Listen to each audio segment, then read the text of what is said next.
પત્નીની અદલાબદલી કરી ગબગબાવી નાખી. નમસ્તે મિત્રો, હું તમારા બધાનું ખૂબ ખૂબ સ્વાગત કરું છું. હું ઘણા વર્ષોથી આ ચેનલનો નિયમિત વાચક છું અને જ્યારે હું તેની રસદાર વાર્તાઓ વાંચતો નથી ત્યારે એક પણ રાત પસાર થતી નથી. આજે હું તમને મારી વાર્તા કહું છું. મને આશા છે કે દરેકને આ વાર્તા ગમશે. આ મારા જીવનની સાચી ઘટના છે. મારું નામ મનીષ છે. હું મુંબઈમાં રહું છું. મુંબઈમાં મારો સલૂનનો બહુ મોટો શોરૂમ છે. હું 36 વર્ષનો છું. મારી ઊંચાઈ 6 ફૂટ છે. મારો પોપટ 9 ઇંચ છે. હું દેખાવમાં ખૂબ જ ન્યાયી છું. મારું પોપટ પણ મારા જેવું જ એકદમ ગોરું અને લાલ છે. મારા પોપટની ત્વચા ગુલાબી રંગની છે. મને નવી ગુફાને ઠોકવામાં ઘણો આનંદ મળે છે. મને છોકરીઓના ગુલાબી હોઠ બહુ ગમે છે. મેં ઘણી છોકરીઓના દડા દબાવ્યા છે અને ચૂસ્યા છે. છોકરીઓ મારા પોપટને લોલીપોપની જેમ ચૂસે છે. રાત્રે મારા સપનામાં ટુકાઈ કરતી વખતે મને સ્ખલન થાય છે. મિત્રો, તમારો સમય બગાડો નહીં. હવે હું મારી વાર્તા પર આવું છું. મિત્રો, હું પરિણીત છું. મારા લગ્નને 6 વર્ષ થયા હતા. હું મારી પત્ની સાથે નૈનીતાલ આવ્યો હતો. મારો મિત્ર પણ તેની પત્ની સાથે મારી સાથે આવ્યો હતો. અમે બંને અમારી પત્નીઓને ઠોકી પછી ખૂબ કંટાળી ગયા હતા. હું તેની પત્નીને ખૂબ જ પસંદ કરતો હતો. અમે બંને એક જ વર્ષે લગ્ન કર્યા. અમે બંને સરખી ઉંમરના હતા. એક દિવસ અમે બંને બેસીને દારૂ પી રહ્યા હતા. અમે અમારી પત્નીઓ વિશે વાત કરતા હતા. અમે બંને અમારી પત્નીઓને ઠોકીને કંટાળી ગયા હતા. મને હવે એ જ દડા અને એ જ ગુફા ઠોકવાનું મન થતું નથી. અમે બંને એક જ રૂમમાં હતા. રૂમ ઘણો મોટો હતો અને તેમાં 2 પથારી હતી. અમે હેરિયમ રૂમમાં શિફ્ટ થયા. આજે આપણે પત્નીઓને બદલવા અને તેમને ઠોકવાની વાત કરી રહ્યા હતા, પરંતુ પત્નીઓએ આ વાત સ્વીકારી નહીં. અમે નશામાં હતા અને એકબીજાની પત્નીઓ સાથે રમતા હતા. ક્યારેક હું તેની પત્નીના દડાને દબાવતો અને ક્યારેક તે મારી પત્ની ના દબાવતો. તેની પત્નીનું નામ રઝિયા અને મારી પત્નીનું નામ શકીના છે. બંનેને પહેલા તો ખરાબ લાગતું હતું. પછી અમારી બંને પત્નીઓ પણ મસ્તી કરવા લાગી. અમે સાથે બેઠા હતા. રઝિયા મારી પત્ની કરતાં નાની હતી. તે ખૂબ જ સરળ સ્ત્રી જેવી દેખાતી હતી. બાય ધ વે, મારી પત્ની પણ ઘણી સારી છે, પરંતુ હું તેણીને ઠોકીને થાકી ગયો હતો. હું મારા મિત્ર સલીમની પત્ની રઝિયાને પસંદ કરતો હતો. તેને મારી પત્ની પણ ગમતી હતી. અમે એકબીજાની પત્નીઓના વખાણ કરતા હતા. સલીમે મારી પત્નીને પકડીને પોતાના હાથમાં લીધી. મેં તેની પત્નીને પણ મારી બાહોમાં લીધી. સલીમ મારી પત્ની શકીના સાથે તેના પલંગ પર સૂઈ ગયો. હું પણ તેની પત્ની રઝિયા સાથે મારા પલંગ પર સૂઈ ગયો. અમે બંને એકબીજાની ઉપર હતા. રાતના લગભગ 11 વાગ્યા હતા. હું રઝિયાના કોમળ શરીર પર પડી રહ્યો. તેણીનો આંકડો 36, 30, 32 હતો. મેં તેના નાજુક હોઠ પર મારી આંગળીઓ મૂકી અને તેને ચુંબન કરવાનું શરૂ કર્યું. તેને રઝિયાના નાજુક ગુલાબી હોઠ પર પોતાના હોઠમાં મૂક્યા અને તેને ચૂસવા લાગ્યો. બીજી તરફ સલીમ પણ મારી પત્નીને પગ વડે ચુંબન કરી રહ્યો હતો. હું રઝિયાની કમરની પાંખડીને હોઠની જેમ ચૂસી રહ્યો હતો. મારું ઓજાર ટટ્ટાર હતું અને રઝિયાની ગુફાને વિંધતું હતું. રઝિયા પણ મને સાથ આપી રહી હતી. તે આંખો બંધ કરીને ચુંબન કરી રહી હતી. રઝિયા ગરમ શ્વાસો બહાર કાઢી રહી હતી. રઝિયાના શ્વાસ વધવા લાગ્યા. મેં રઝિયાના દડા પર હાથ મૂક્યો. રઝિયાના હોઠ ચૂસતી વખતે તે તેના બોલ દબાવી રહ્યો હતો. રઝિયા જોરથી વિલાપ કરી રહી હતી. તે દિવસે રઝિયાએ કાળો કુર્તો અને લાલ લેગિંગ્સ પહેર્યા હતા. મેં તેણીને બેડ પરથી ઉતારી, તેણીને નીચે ઊભી કરી અને તેણીને ચુંબન કરવાનું શરૂ કર્યું. રઝિયાના હોઠ ચૂસતી વખતે હું વારંવાર મારું ટટ્ટાર ઓજાર તેની ગુફામાં દાખલ કરી રહ્યો હતો. સલીમ મારી પત્નીના બોલને પણ દબાવી રહ્યો હતો અને ચુંબન કરતો હતો. હું જોરશોરથી રઝિયાના હોઠ ચૂસી રહ્યો હતો અને કરડતો હતો. સલીમ મારી પત્નીના કપડાં ઉતારવા લાગ્યો. તેની ઉપર હું રઝિયાની ગુફા પર હાથ ફેરવતો હતો. હું પણ રઝિયાના કપડાં ઉતારવા લાગ્યો. મેં રઝિયાના બંને હાથો આમચા કરીને તેનો કુર્તો ઉતાર્યો. તેણીએ ગુલાબી બરા કાઢી. રઝિયાના ગોરા દડા જોયા. તેણે તેની આંગળીઓથી તેના દડાની ડીંટી પકડી અને તેને દબાવવાનું શરૂ કર્યું. તેણીના દડાની ડીંટીઓને સ્પર્શતાની સાથે જ તેણીએ તેની આંખો બંધ કરી દીધી અને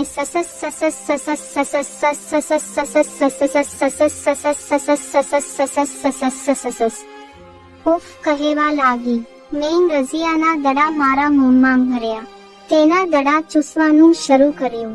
તેના દડાનું મધુર દૂધ પીવાનું શરૂ કર્યું. તેના દડામાંથી દૂધ નીકળી રહ્યું હતું. હું તેનું દૂધ દબાવીને પીતો હતો. સલીમ મારી પત્ની સાથે મોજ માણવા લાગ્યો. ઉતાવળ કર્યા વિના હું તેણીને ત્રાસ આપવા માંગતો હતો અને તેણીને કાણામાં ઢાલવા માંગતો હતો. તેથી જ હું તેને ત્રાસ આપતો હતો. મેં રઝિયાની લેગિંગ્સ નીચે સરકાવી. મેં તેને બેડ પર સુવડાવી અને તેના લેગિંગ્સ કાઢી નાખ્યા. તેની ગુલાબી રંગની પેન્ટી ખૂબ જ આકર્ષક લાગી રહી હતી. મેં તેના પગ ફેલાવ્યા અને તેની નાની ચડ્ડી કાઢી નાખી. રઝિયાની સુંવાળી ગુફા તેના પગ ફેલાયેલી દેખાતી હતી. તે પોતાની જીભ વડે રઝિયાની ગુફાને ચાટવા લાગ્યો. મેં રઝિયાની ગુફામાં મારી આંગળી નાખી અને તેને થીકવાનું શરૂ કર્યું. રઝિયાએ તેની ગુફા ભીની કરી દીધી હતી. મેં રઝિયાની ગુફામાં આંગળીઓ નાખવાનું શરૂ કર્યું. મેં મારી 4 આંગળીઓ વારાફરતી રઝિયાની ગુફામાં દાખલ કરી. રઝિયાની ગુફા તેના પાણીથી મારી આંગળીઓને ભીંજવી ગઈ. મેં મારી જીભ તેની ગુફાની અંદર નાખી અને તેને ઊંડે અંદર ધકેલી દીધી. હું તેની ગુફામાં જીભથી અંદર બહાર કરવા લાગ્યો. રઝિયા તેની ગુફામાં મારું માથું દબાવી રહી હતી. મેં રઝિયાના ભગ્નને ડંખ માર્યો અને તેને મારા હોઠથી પકડીને ખેંચ્યો. રઝિયા હલબલી રહી હતી અને વિલાપ કરી રહી હતી.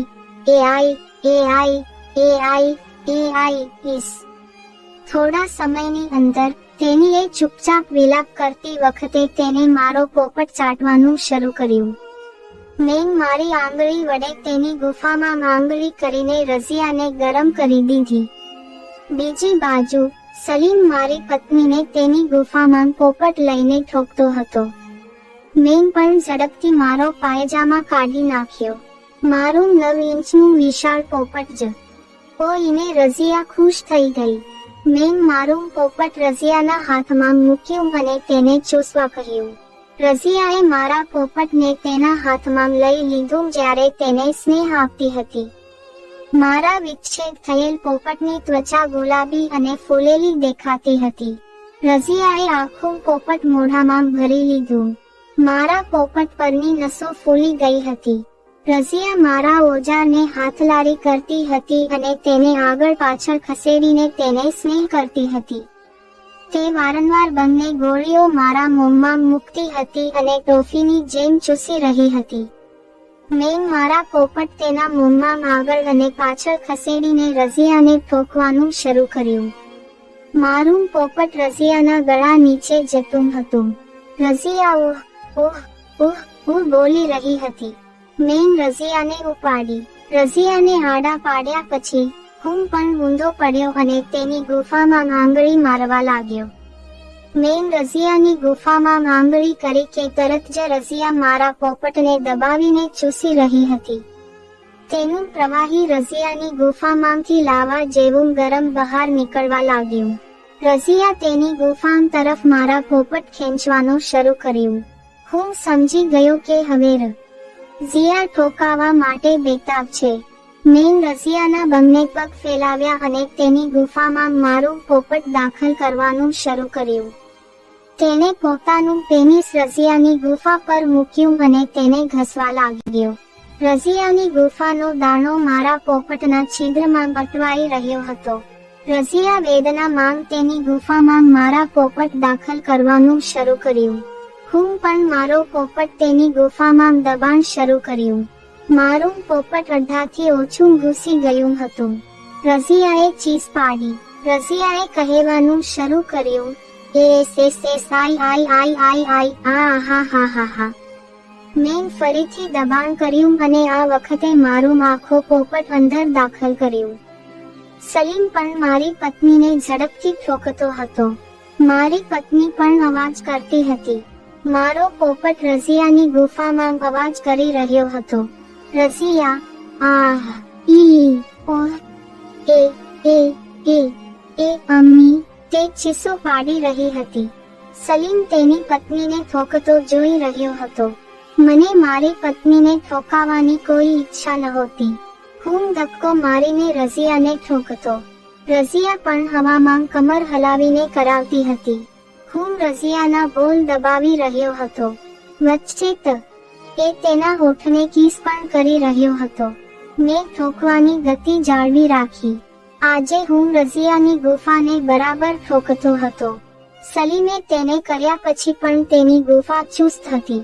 મારી પત્નીને ઠોકવામાં સલીમને બહુ મજા આવતી ન હતી.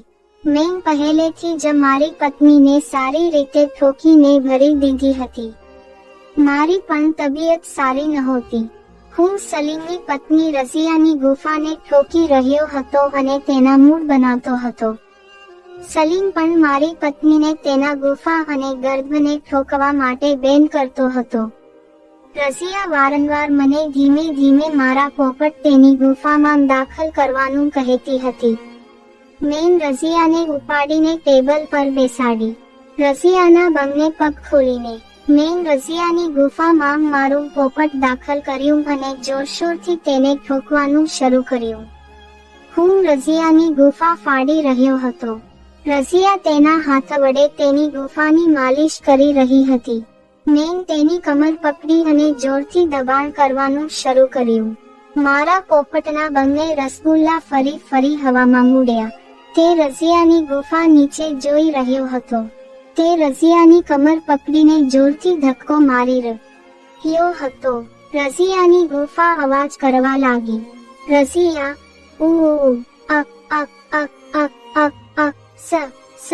સલીમ તેનું પોપટ મારી પત્નીના મોઢામાં નાખીને અંદર બહાર કરતો હતો. સલીમે મારી પત્નીના મોંમાં સ્ખલન કર્યું. હું મારા પગ ઓળંગી મારી પત્ની સાથે બેડ પર સૂઈ ગયો. મેં રઝિયાને ટેબલ પરથી નીચે ઉતારી. નીચે ઝૂકીને તેણે મારા પોપટને જોરશોરથી તેની ગુફામાં ધકેલી દેવાનું શરૂ કર્યું. હું મારા સમગ્ર પોપટને અંદર અને બહાર ખસેડતો હતો. રઝિયાની ગરદન ધ્રુજી રહ્યું હતું. મેં રઝિયાની ગુફામાંથી મારું પોપટ બહાર કાઢ્યું અને તેને તેના પાછળના છિદ્ર પર મૂક્યું. મેં રઝિયાના કાના પર થોડું થૂંક લગાવ્યું. મારા પોપટ જોરથી ધક્કો મારતા મારું પોપટ 3 ઇંચ અંદર પ્રવેશ્યું. રઝિયાની ગંઠ ફાટી ગઈ. રઝિયા જોરથી ચીસો પાડવા લાગી. તેમના આવો. સલીમ અને શાકીનાએ ની ચીસો સાંભળ્યા પછી તે સાંભળવાનું શરૂ કર્યું. મેં વધુ એક વાર દબાણ કર્યું. આ વખતે મેં મારું આખું પોપટ દાખલ કર્યું. રઝિયાની ગફુલીને ઠોકવામાં ખૂબ મજા આવી. હવે રઝિયા પણ તેના પીછવાડા હલાવીને ઠોકાવા લાગી. રઝિયા પોતાની ગુફામાં આંગળી નાખીને અંદર બહાર કરતી હતી. રઝિયાની ફાટી ગઈ હતી. તે રઝિયાનો એક પગ ઉપાડીને તેની પર અથડાતો હતો. રઝિયા કહેવા લાગી, મને માર અને મારી તાબીને જોરથી માર.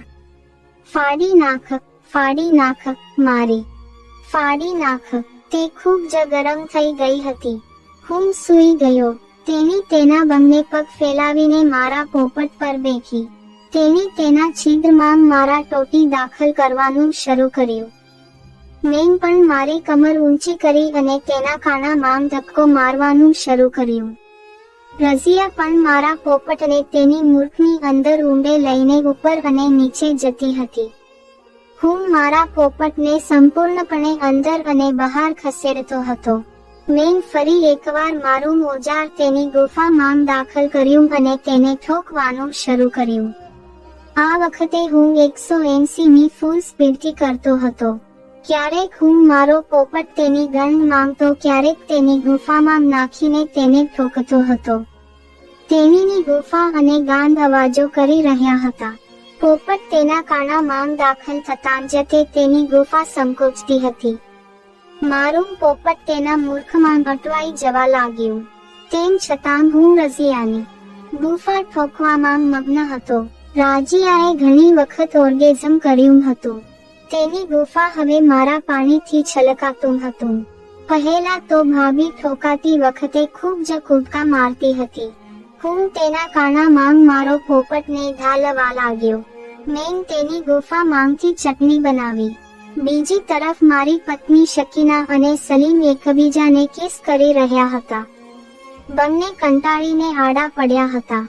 સલીમ મારી પત્નીના દડા ચૂસી રહ્યો હતો. મેં પણ રઝિયાને ઠોકવાની સ્પીડ વધારી દીધી. હવે હું પણ ઉગ્ર ઉત્તેજનાનો અતિરેકની ટોચ પર પહોંચી ગયો હતો. મેં રઝિયાને બેસાડી અને તેના મોં સામે હટલારી કરવાનું શરૂ કર્યું. રઝિયા મારું પાણી બહાર આવે તેની મોં ખુલ્લું રાખીને રાહ જોઈ રહી હતી. મારું પોપટ ખૂબ જ ખરાબ રીતે દુખવા લાગ્યું. મારો માલ છૂટવાનો હતો. હું કરું છું. મેં મારું બધું પાણી રઝિયાના મોંમાં ઢોળ્યું. રઝિયા પાણી પી ગઈ.